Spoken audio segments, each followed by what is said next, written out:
बता दूं कि एक तरफ जहां डोनाल्ड ट्रंप ईरान पर कब्जा करने की कोशिश कर रहे थे, या यूं कहें कि एक बार तो उन्होंने ये भी कह दिया था कि ईरान चाहता है कि वो उनके सुप्रीम लीडर बने। इस समय अमेरिका में हालात ऐसे बने हुए हैं कि अब खुद ट्रंप को अपना तख्ता ही बचाने के लिए मुश्किल हो रही है। लाखों लोग सड़कों पर आ रहे हैं और ट्रंप के तख्ता पलट की तैयारी कर रहे हैं। क्या ये ऐसा हो सकता है? एक तरफ तो दुनिया भर में एनर्जी लॉकडाउन के क्राइसिस बन रहे हैं, पूरी दुनिया देख रही है कि कैसे ट्रंप ने ईरान को अपने कब्जे में लेने के लिए क्या क्या नहीं किया। अब बड़ा सवाल केवल यही आता है कि ईरान आगे क्या करेगा। तो ईरान भी इस वॉर में कहीं पीछे हटने वाला नहीं है। उसने साफ साफ ये कह दिया है कि अब मुस्लिम देशों को अमेरिका को अपनी जमीन से खदेड़ना होगा। जी दोस्तों, जो ईरान के राष्ट्रपति हैं, उन्होंने अपने ट्विटर पर ट्वीट करते हुए साफ साफ लिखा है कि we have said many times that Iran doesn't carry out primitive attacks, but we will retaliate strongly if our infrastructure or economic center are targeted. To the countries of region, मतलब कि खाड़ी देश, if you want to development security, don't let our enemies run the war from your lands. यानी कि सीधे सीधे Saudi, Kuwait, इन सब को, खाड़ी के सारे मुस्लिम देशों को ईरान ने साफ साफ चुनौती दी है और एक चैलेंज या कह लें, चेतावनी कह लें, कुछ भी कह लें। ये साफ साफ बोला है कि अगर आप चाहते हैं कि हमारी खाड़ी में एक सिक्योरिटी और डेवलपमेंट बना रहे, तो उसके लिए आपको दुश्मन, यानी कि ईरान का दुश्मन कौन, अमेरिका, को अपने जमीन से किसी भी तरह की जंग लड़ने की इजाजत नहीं देनी होगी, उन्हें खदेड़ना होगा। तो क्या अब मुस्लिम देश ईरान के इस चेतावनी को मानेंगे? ये बड़ा सवाल है दोस्तों। एक तरफ अब अमेरिका की दुश्वारियां, ट्रंप की दुश्वारियां लगातार बढ़ती जा रही हैं, उनका विरोध उनके ही अमेरिका में हो रहा है। दूसरी तरफ ईरान फ्रंट फुट पर खेल रहा है, पीछे हटने के लिए तैयार नहीं। ये जंग कहां तक जाएगी, कहां तक लड़े जाएगी, ये कहना अभी मुश्किल है, लेकिन फिलहाल ईरान की ये चेतावनी बहुत बड़ी हो जाती है, क्योंकि दोस्तों अमेरिका और इजराइल जो है, इस बीच में पूरी तरह से जंग में अब पिछड़े हुए दिखाई दे रहे हैं। ईरान ने खाड़ी देशों को कड़ा संदेश दे दिया।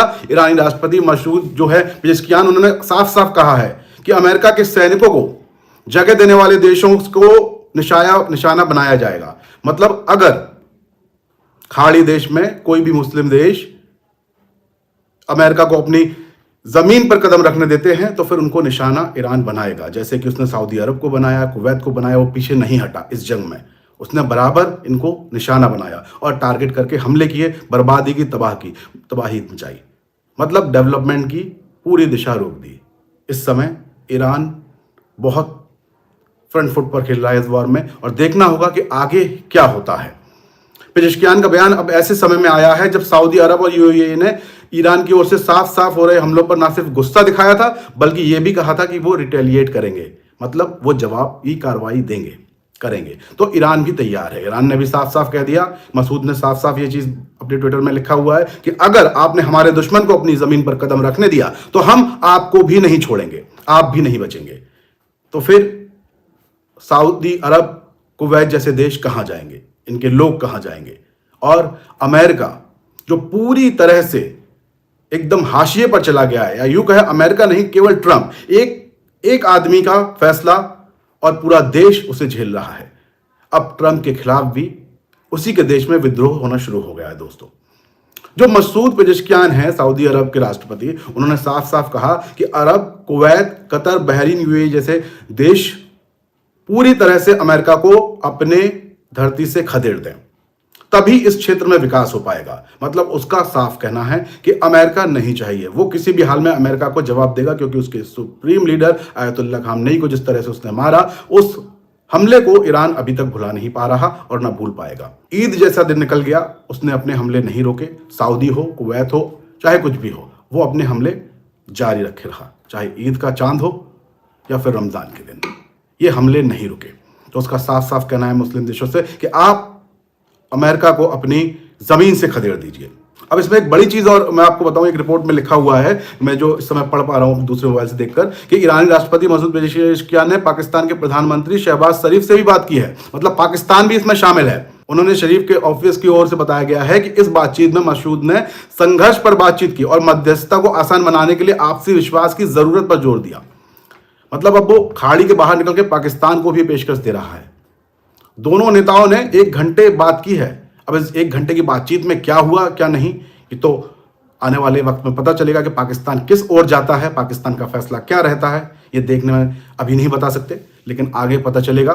लेकिन 1 घंटे की बाद में अगर ईरान और पाकिस्तान के बीच हो रही है, तो खाड़ी के अलावा भी अब ईरान कोशिश कर रहा है अमेरिका के खिलाफ कई देशों को खड़े करने की। यानी कि अगर मुस्लिम देश इकट्ठे हो गए, एक साथ आ गए, तो अमेरिका का क्या होगा। इजराइल और अमेरिका जो है 28 फरवरी से लगातार ये जंग ईरान के खिलाफ लड़ रहे हैं, लेकिन अभी तक क्या निकला, कुछ नहीं, कोई हल नहीं है। अब मसूद ने साफ साफ कह दिया कि ईरान की ओर से बार बार किसी देश की जमीन का इस्तेमाल अगर उनके ऊपर किए जाने वाले हमलों के रूप में होता है, तो वो उस देश को भी नहीं छोड़ेंगे। सऊदी अरेबिया, यूएई, पूरे में हुए ईरान ने जो हमले किए, जो रॉकेट मिसाइल दागी, वो इसका जीता जागता उदाहरण है दोस्तों। तो कहीं ना कहीं एक तरफ तो पूरे विश्व में एक एनर्जी संकट बना हुआ है कि अगर ईरान इस युद्ध को नहीं रोकता, अमेरिका इस युद्ध को नहीं रोकता, तो नतीजा क्या होगा। नतीजा सामने है, हमको एनर्जी लॉकडाउन दिख रहा है। कई देशों में एनर्जी लॉकडाउन की घोषणा हो चुकी है। पाकिस्तान जैसे देशों में तो शायद 2 दिन के लिए पूरी तरह से एनर्जी लॉकडाउन कर दिया गया है ताकि बाजार नहीं खुलेंगे। अब आगे क्या, ये युद्ध कैसे रुकेगा, कहां पर जाकर खत्म होगा, क्या कोई और विनाशकारी कदम अमेरिका या ईरान की ओर से उठाया जाएगा, उसका खामियाजा कौन भुगतेगा। पूरा विश्व जी, कोई एक आप या मैं नहीं, क्योंकि कभी भी युद्ध होता है तो किसी 2 लोगों के बीच नहीं होता, 2 देशों के बीच नहीं होता, पूरी मानवता के बीच होता है, जिसका खामियाजा पूरी मानव जाति को भुगतना पड़ता है।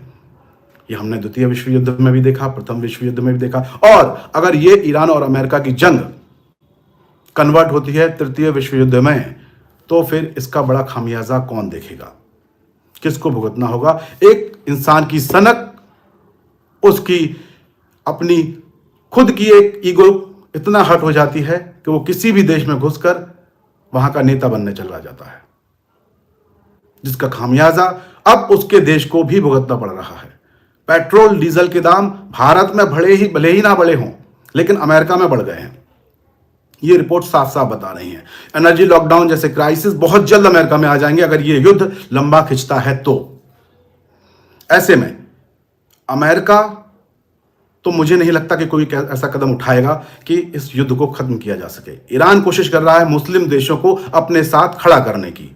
ईरान की साफ साफ ये कोशिश है, इसीलिए वो बार बार ये संदेश दे रहा है। अब वहाँ के राष्ट्रपति मसूद ने भी ये बोल दिया कि भाई अपनी ज़मीन का अगर उपयोग अमेरिका को करने दिया आपने, तो आप पर सीधा कार्रवाई करेंगे, सीधे हमले करेंगे, सीधे मिसाइलें दागेंगे, रॉकेट दागेंगे। फिर आपका क्या होगा आप खुद देख लीजिएगा। अब ये युद्ध कहाँ जाकर विराम लेगा ये तो नहीं पता, लेकिन आने वाले वक्त में इस युद्ध का नतीजा बहुत बुरा होने वाला है। फिलहाल तो ट्रंप को कुछ करना है तो वो ये कि सबसे पहले अपने ही देश में खड़े हो रहे लोगों को संभालना होगा, क्योंकि लाखों लोग अब सड़कों पर उतर रहे हैं। अमेरिका में जो अपडेट्स है वो ये बता रही हैं कि अभी आज की तारीख में इस वक्त अमेरिका की सड़कों पर हजारों लाखों लोग उतर आए हैं इस युद्ध की वजह से, और ट्रंप के खिलाफ तख्ता पलट की तैयारी तक हो रही है। तो क्या ये तख्ता पलट होगा? ईरान का कुछ भी हो, लेकिन अमेरिका में ट्रंप का क्या होगा? एक इंसान जो अपनी सनक के लिए पूरी दुनिया को तबाह करने में लगा है। बाकी अपडेट्स के लिए आप बने रहिए, मैं वक्त वक्त पर सारी अपडेट्स आपको देता रहूंगा। जय हिंद, जय भारत।